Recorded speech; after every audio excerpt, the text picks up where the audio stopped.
I caught my dilly in my husband's bed a week before we signed the divorce papers. I pretended not to see, then set a hidden camera and signed the papers. In court, I played the footage and watched them both crumble. Now every last piece of property is mine. You old hag, what are you even still doing here? Blind in one eye, can't lift a spoon without shaking, and still you have the nerve to meddle in things that do not concern you? Why don't you check yourself into a home already? Save us the space. That was Mira, my daughter-in-law, or, as I had started to call her in my mind, my curse in heels. I sat at the head of the table, the seat I had occupied in this house for over 3 decades. But that night, I might as well have been furniture. The roast chicken in front of me had gone dry. The salad was untouched. The room was lit by the overhead pendant lamp, but I could feel only the shadows and the cold. Luke, my husband, sat across from Mira, not beside me. He stirred his wine with the stem of his fork, his eyes never meeting mine. My son, Tom, was thousands of miles away on a business trip in Tokyo. It was just the 3 of us. Correction, it was 2 against 1. I mean, Laura, Mira continued, swirling her wineglass with a smile like a blade. No one's asking you to disappear, just fade out a little. Let us live. Isn't it time? Luke didn't interrupt. He didn't even raise an eyebrow. I waited a full 10 seconds. Nothing. I looked down at my plate. The peas I had scooped onto it out of politeness were now stone cold. My hands, folded on my lap, were shaking just a little. Age? Maybe, but more likely, fury. I stood. Slowly. The room fell quiet, but not out of respect. Out of mockery, dressed as silence. A photo album on the sideboard slipped from a careless elbow. Mira's, I suspected, and thudded open on the tile floor. I bent down to pick it up, and there it was, the wedding day. Mira, glowing in the lace dress I had paid for, holding my son's arm like it was a trophy. Me? I was in the corner of the frame, half cut off, holding a bouquet of lilies and a too small smile. I picked it up and dusted off the edge. A tear, not from my eye, but from my memory, slid down the plastic cover. I'll be upstairs, I said, voice steady. Watch your step, Grandma's shadow, Mira laughed. Wouldn't want you to break a hip and linger even longer. Luke chuckled. He actually chuckled, as if she'd told a clever joke at a bar, not insulted the woman who had kept him fed and clothed for nearly 40 years. I climbed the stairs without a word. Upstairs, the hallway was dim.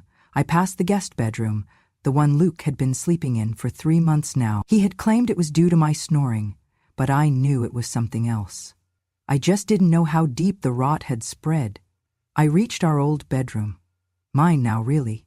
I opened the top drawer of the antique nightstand, the one Luke's mother had given us as a wedding gift.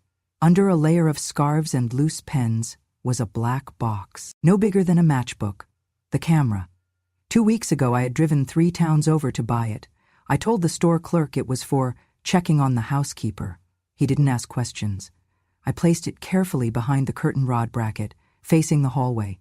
The exact hallway where I had seen too many glances, too many hands brushing accidentally, too many silences when I walked in a room. I knew something had been happening. Luke had stopped kissing my forehead. Mira had stopped pretending to tolerate me. The house felt thick with a smell I couldn't name, like sweat and secrets. I sat on the bed and opened the photo album again. Page after page of a life I had stitched together. I had worn every role: wife, mother, cook, nurse, referee, mediator, and now scapegoat. I closed the album.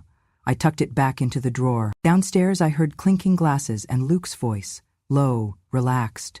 Then Mira's laugh, high and ringing like a bell announcing something wicked. I didn't cry, not yet, but I whispered to the dark, "They want me invisible. Let them forget I'm watching." And I pressed record. The day after that dinner I began to rewind everything in my mind, the glances, the silences, the little gestures that had never sat right with me. I remembered it clearly now.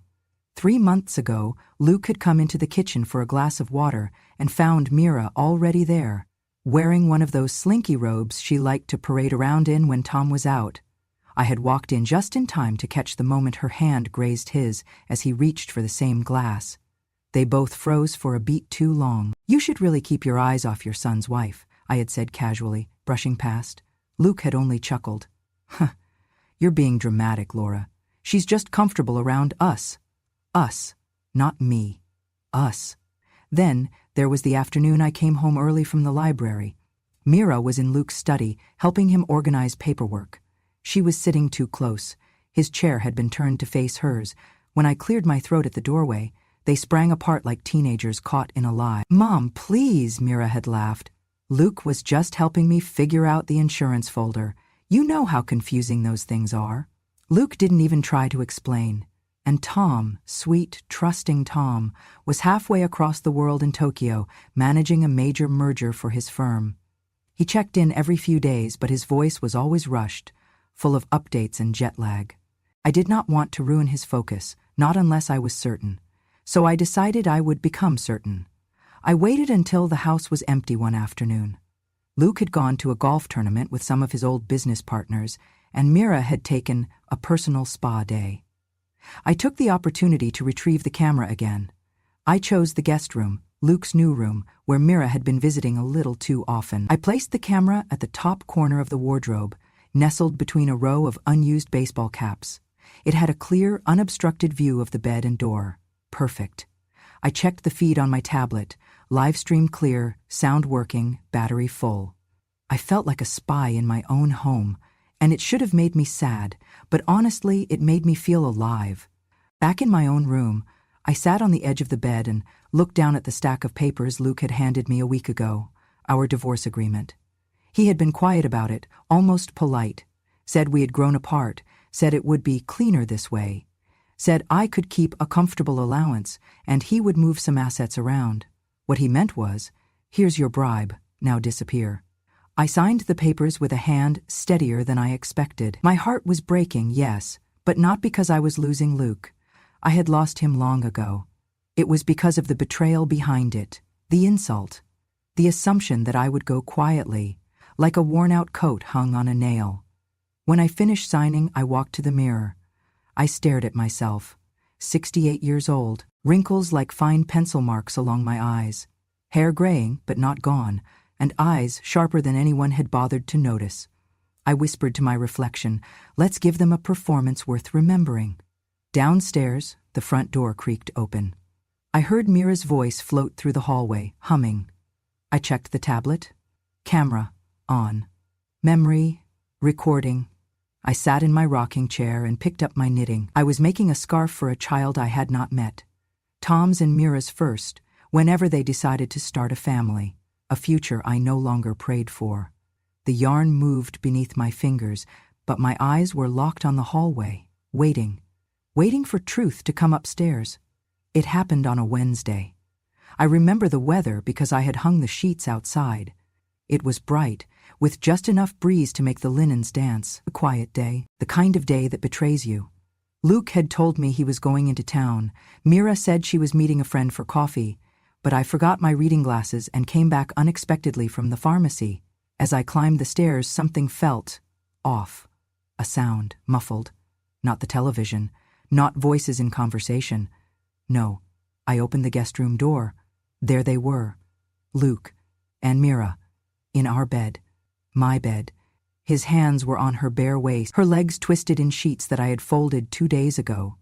Time froze. Luke's head snapped toward me. Mira gasped, clutching the blanket around her. "What the hell is she doing here?" she shrieked. I could not speak. My throat tightened like it had swallowed a rock. My knees buckled slightly, but I held on to the doorframe. Luke rushed toward me, not to apologize, not even to explain, but to shove me back out the door. "Lara, wait, it's not what you think," he barked, his voice sharp and shaking. "You shouldn't have seen this." My heel caught the edge of the hallway rug. I stumbled backward. My head cracked against the corner of the closet door. The pain was sharp and instant. I fell to the ground, dazed. The air knocked from my lungs. Mira stood in the doorway, wild-eyed and furious. "Do something, Luke," she yelled. "She'll ruin everything." Luke crouched beside me. "Laura, listen," he said, his voice suddenly low, urgent. "You need to calm down. We'll talk about this later. But right now you need to rest. You're confused. You're not well." I looked into his eyes. The same eyes that had once looked at me with love. They were cold now, hollow, focused only on damage control. They dragged me, yes, dragged me, down the stairs, into the basement. The door creaked open, and I felt the rush of damp, musty air. "You'll be okay here," Luke said, as if he were doing me a favor. Mira threw an old blanket at me and slammed the door. The lock clicked, and I was alone. The basement was cold, darker than I remembered. Boxes of old decorations, tools, forgotten things surrounded me like witnesses too scared to speak. My head throbbed. My arms ached. I curled up on the cold floor, the blanket barely covering my legs. They had locked me in. My husband and my daughter-in-law. Two people I had once cooked for, prayed for, defended. I lay in silence. No screaming, no pounding on the walls. Just breathing. Shallow, steady breathing. And then I whispered, so quietly even I could barely hear it. The lips of my child, the hands of my husband.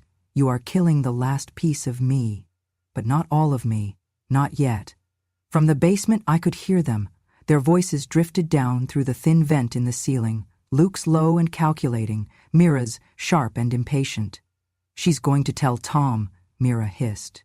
"She's not going to tell anyone," Luke said, his voice calm, too calm. "She hit her head, she's delusional. All we have to do is file the paperwork. The hospital will do the rest." "What do we tell the court?" Mira asked. "That she's unstable? That she wandered into the room accusing us of things that never happened? That she's been seeing things since the accident last year? They were going to have me declared mentally incompetent, lock me away in a home, remove me as a legal threat. And then they would have everything. My name off the accounts, off the deed, out of the picture." I curled tighter beneath the old blanket and bit the inside of my cheek until I tasted blood. My hands trembled, but I was not done. Not yet. I waited until I could no longer hear their voices above. Then I crawled to the far corner of the basement, behind the stack of winter coats no one had touched in years. I reached behind a loose panel in the wall, my own hiding place, prepared long ago when I started to suspect something was wrong. And there it was. A tiny black flip phone. A burner, charged, still on, just one purpose. I opened it with stiff fingers and typed, "Tom, if you're reading this, you must come home. Mira and your father are having an affair. I caught them. They locked me in the basement. They are planning to fake my medical records and commit me. I think they want me gone, for good. Please, son, come home. SOS. I hit send. I stared at the screen, watching the tiny bark crawl across. Sent. 3:02 a.m. And then I prayed. Not aloud, not dramatically, just a quiet plea to whoever might still listen. Let my son see this. Let him believe me. Let me survive long enough to see the look in their eyes when the door opens. Somewhere, miles away, my son's phone vibrated on a nightstand. The sound of a car door slamming woke me.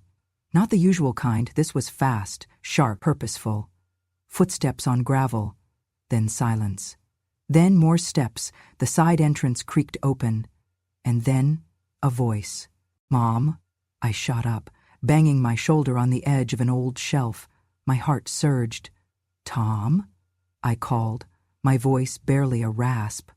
I scrambled toward the door and started pounding, yelling his name, louder. He heard. I knew he did. "Where is she?" he shouted upstairs. "Where the hell is my mother?" I heard scrambling, Mira yelling something incoherent, then Tom's voice again, closer now. "Mom, hang on. I've got you." I heard the key fumble in the lock, then finally the bolt gave way. The door creaked open and light streamed in like a second chance. My son stood there, disheveled, pale, his eyes wet with shock and rage. "Mom!" He knelt beside me, helped me to my feet like I was made of glass. I clung to his shoulder, steadied by something stronger than bones. "She's fine," Luke's voice rang from above. "She just needed rest." "She was hallucinating," Mira added quickly. "We were going to get her help. Tom was already filming. His phone was up, pointed at both of them. You were going to what? Lock her in a basement until she lost her mind completely?" "No," Mira snapped. "That's not how it was," Luke's voice cracked. "Tom, son, you don't understand. I understand enough," Tom said, his voice steady as he filmed. "I understand you slept with my wife and then tried to erase my mother.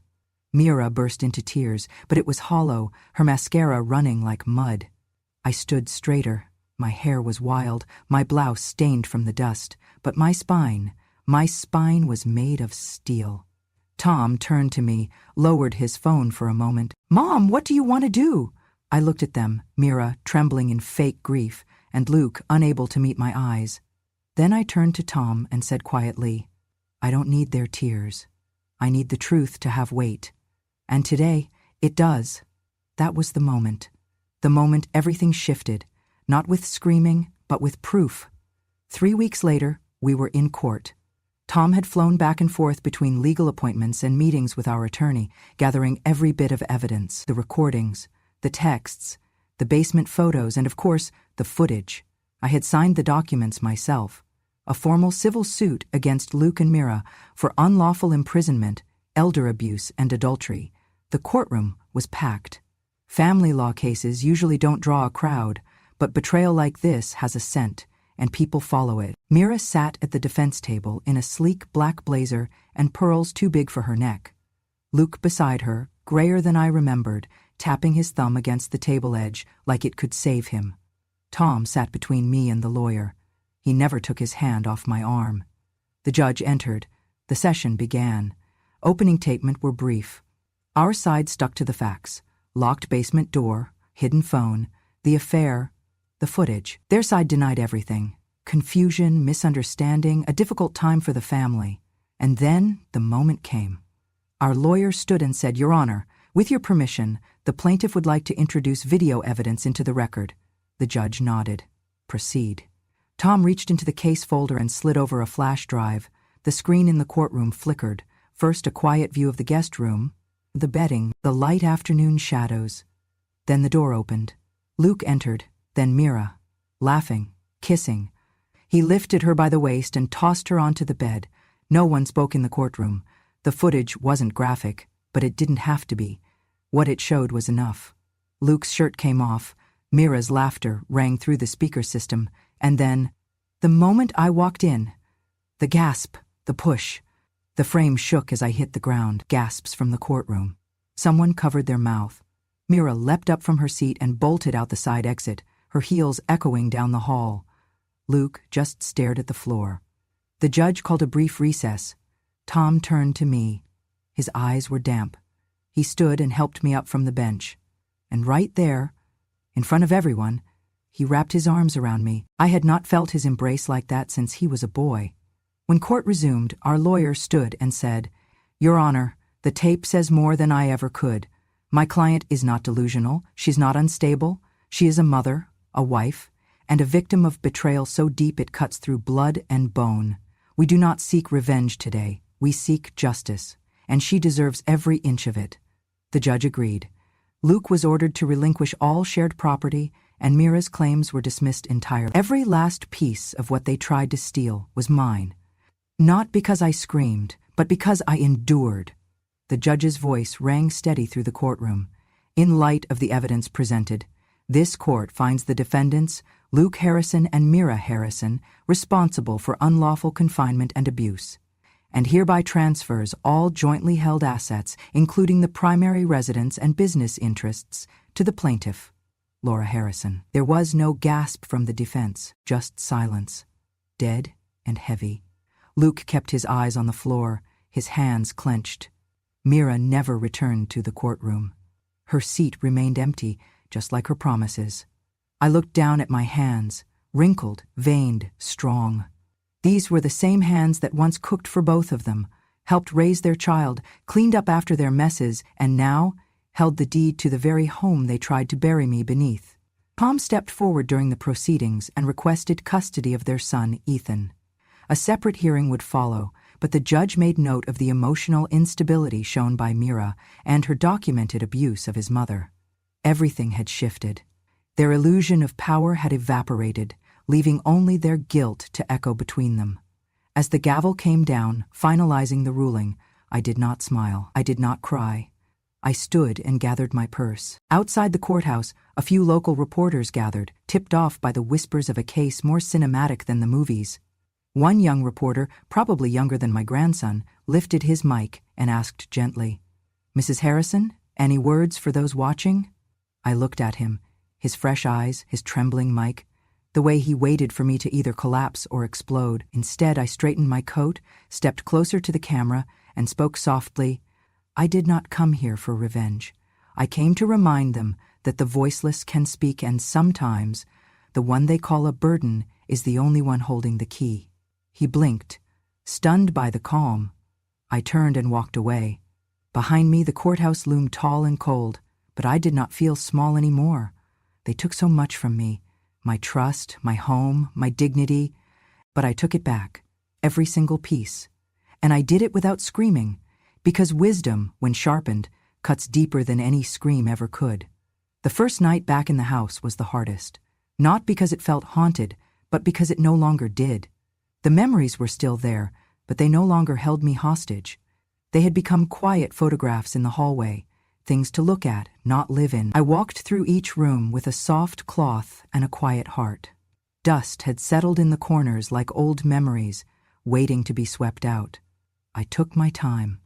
I wiped every surface as though erasing the parts of myself that had been ignored, dismissed, or overlooked. I cleaned, not for company, but for clarity. I scrubbed the kitchen where I used to cook for Luke's, every craving, where Mira would sit pretending to have migraines so she would not have to help. I had boiled her tea. I had fluffed her pillows. I had excused her cruelty. That ended now. I opened every window and let the air in, fresh, salt-heavy Florida air. It clung to my lungs like truth. The house no longer suffocated. It breathed. In the bedroom, once shared with a man I had planned to grow old beside, I stripped the linens. I burned the old sheets. I rearranged the furniture. I moved the dresser so that each morning I would wake up facing the sunrise, not the wall. I changed the locks. Not out of fear, out of finality. The silence in the house no longer echoed. It hummed, like the calm breath of someone who had finally exhaled. I lit a candle, not for mourning, but for marking. A new beginning had begun. The neighbors came, some with casseroles, some with tulips. Many with the sort of apologies that come late but still matter. One woman stood on my porch and said, "We heard things, but we didn't want to believe it. I am so sorry we weren't better." I hugged her anyway. Online, something strange and beautiful happened. Tom had shared a small part of my story on his account, just a few lines about elder abuse and the power of staying observant. But the post spread like wildfire. It reached people far beyond Florida. Women wrote to me, mothers, grandmothers, even college students with usernames like Granny Power and Not Your Doormat.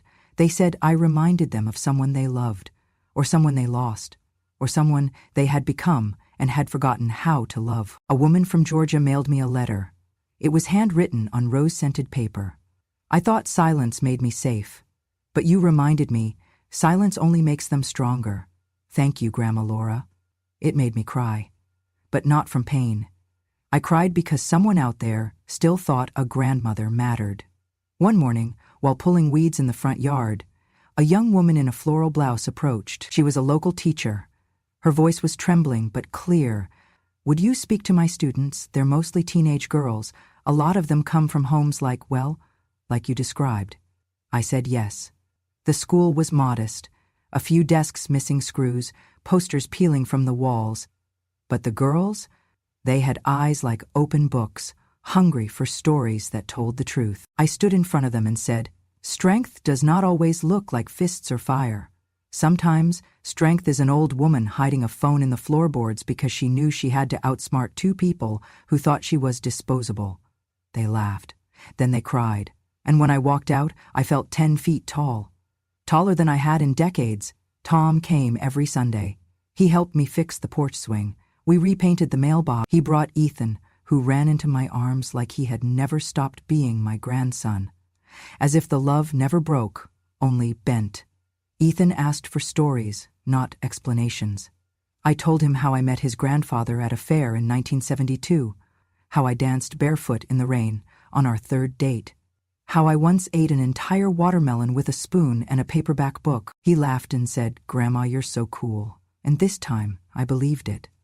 On Sunday afternoons, we sat on the porch with lemonade, just the three of us, a triangle that somehow felt whole again.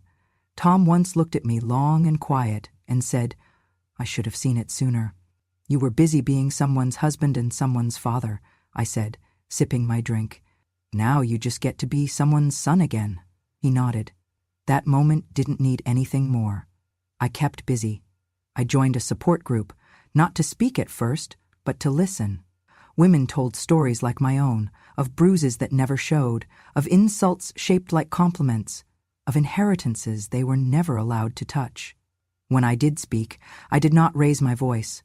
I simply told the truth. We held each other's silence gently, like heirlooms. Eventually, I started writing short letters, essays, thoughts I had buried beneath the noise for too long. One piece about surviving narcissistic in-laws got published in a local women's journal, then another about the myth of the ungrateful grandma. Soon, people started calling me the grandmother who roared. I laughed. I never roared. I whispered, then proved I was right. My home, once a cage, became a lighthouse. I started hosting Sunday teas. I funded a local workshop for elderly women who wanted to learn tech skills so they could protect themselves and connect with others. I named it the Quiet Network. We were not so quiet anymore. The final piece? Peace. True peace, the kind that does not come from revenge, but from reclaiming your own name. The kind that walks barefoot on cool floors, that sits in silence without flinching. One evening, just before dusk, I sat alone on my porch. The sea breeze carried salt and memory. I sipped the last of my chamomile tea, breathed deep, and looked toward the ocean. The sky was streaked with orange and violet, like bruises healing in the sky. I whispered, "I was once a shadow." But anyone who walks in shadow long enough learns to see where the fire burns brightest. And I smiled, because I had seen the fire. It was mine all along, ___. The summer sun dipped low, turning the porch into a golden haven, and I rocked gently in my chair while Tom sat across from me, the way he used to when he had homework sprawled across his desk and tomorrow's accountability still ahead of him. Now he was different, taller, more measured, wiser. And beside him, a loaf of freshly baked honey cornbread sat in a wicker basket, warm to the touch. He cleared his throat. "Mom, this is Raymond." Then Raymond stepped forward, mid-60s, salt and pepper hair neatly combed, and eyes that carried both grief and kindness.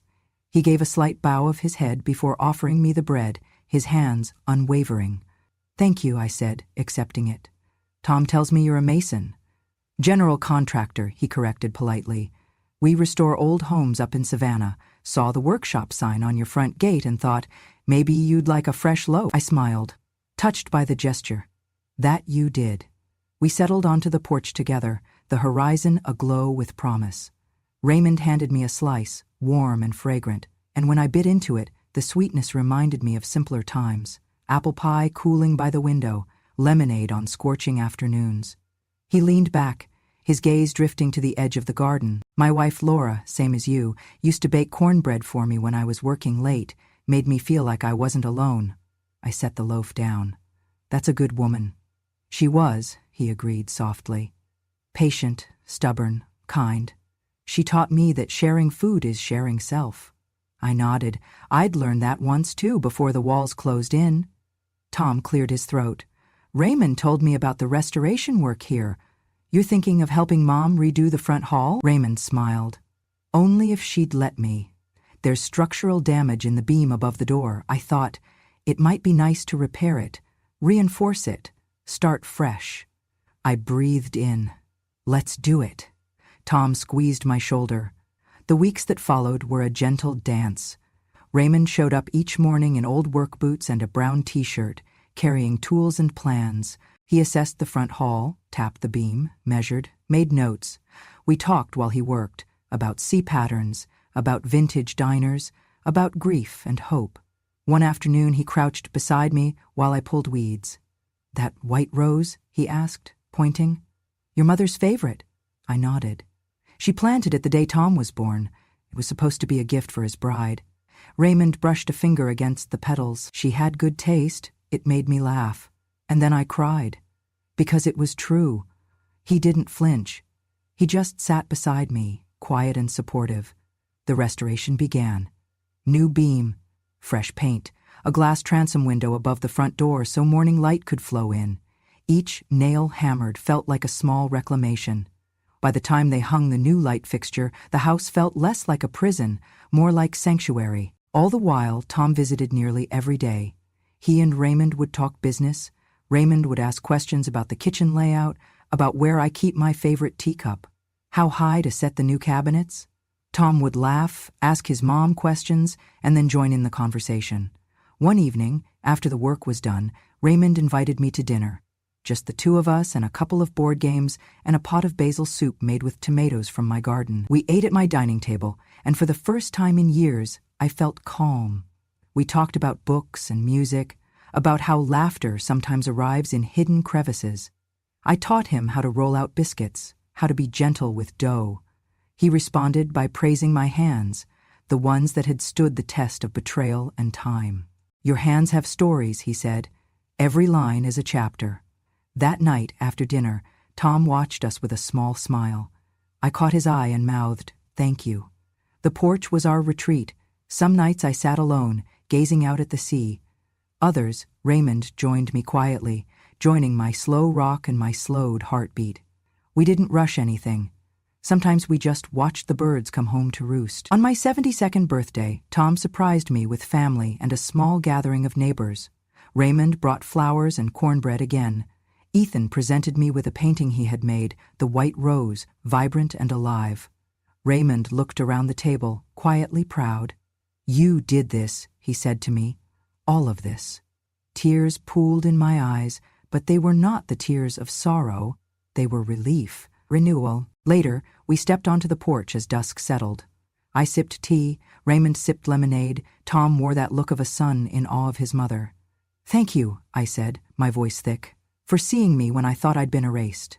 Raymond took my hand gently. "There's still a lot of living left in you."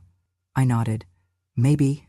It was true, the fire was still mine, but now it flickered brighter when it illuminated someone else's pathway too. A few days later, Tom and Raymond worked on the new wooden porch swing, a joint project for two people learning how to restore more than homes. Ethan watched, trying to help, but mostly handing tools back and forth. After it was hung, Raymond sat on it first, gently rocking. I joined him. He reached out and tucked a strand of my hair behind my ear. "My house feels like home again," I said. He glanced at me. "Then it is." Tom came out with a camera. "Picture time," he said. Raymond and I sat close. Ethan climbed onto our laps. Tom clicked the button. The flash caught my smile, soft and real and expansive. When Tom showed me the photo, I felt something shift. I saw late nights with tea and knitting, late night calls with friends who found courage to speak, the porch that carried laughter back into my life. And beside me, Raymond's arm looked like shelter. I didn't know what tomorrow would hold, but I knew whatever it brought, I would face it as myself. Not as a burden, not as a victim, but as a woman who still had chapters to write. One evening we gathered by the swing, under string lights that Jasper, the young repairman, helped us install. We shared cupcakes. Ethan told a silly story about school. Raymond stroked my hand. Tom looked at us and said, quietly, "I'm so happy for you, Mom." I looked at Raymond, then Ethan, then Tom, with a swelling heart. "Thank you," I breathed. "All of you." Raymond squeezed my fingers gently. "You deserve all this." I looked toward the horizon, where the sky was bruised into beauty, and whispered to the sea breeze, "I was once a shadow, but anyone who walks in shadow long enough learns to see where the fire burns brightest." And this time, the fire burned for more than me. It burned with possibility, with friends, with new beginnings. The porch light winked on, the swing creaked, and I smiled. Because in that moment, home was not just a house. It was this, in shared warmth, in trust rewritten, in the quiet power of being truly seen. And I had a feeling this was just the first page of what came next. Thank you for walking through my story with me. If you have ever felt invisible, discarded, or underestimated, know this. Your silence does not mean surrender, and your age does not make you irrelevant. I am not telling these stories for pity. I tell them because the truth, once buried, has a way of rising, and when it does, it brings light with it. If this story resonated with you, If it reminded you of something unspoken in your own life or someone else's, I invite you to stay with us. Subscribe to Grandma True Stories, where the quietest women finally get to speak, and the world finally listens. Because revenge has no expiration date, and wisdom, it never needed permission.